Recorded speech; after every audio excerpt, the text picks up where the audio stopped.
আজকের পড়া এখানেই শেষ। এবার সবাই শোনো, সামনে রমজান আসতেছে, সবাই বাসায় গিয়ে রমজানের জন্য প্রস্তুতি নিতে শুরু করো। আর কয়েকদিনের মধ্যেই কিন্তু রমজান চলে আসবে।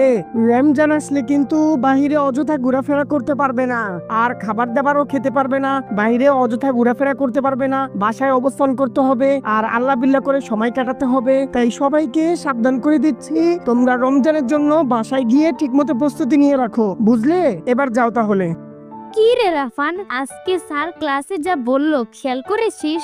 আমি কিভাবে খেয়াল করবো? আমি তো ঘুমাইয়েই কুল পাই না। স্যারের লেকচার শোনার টাইম আছে নাকি আমার? স্যার আজকে কোনো এক আজব রমজান সম্পর্কে কথা বললো। হ্যাঁ, আমিও তো কিছুটা শুনেছি, ঘুমের তালে তালে শুনেছি আর কি। ও আচ্ছা, তাই এই রমজান আসলে স্যার যে বললো আমরা কিছুই খেতে পারবো না। সারাদিন কি না খেয়ে থাকতে হবে? আরে হ্যাঁ, তাই আর বলছি কি, এমনকি এই রমজানের কারণে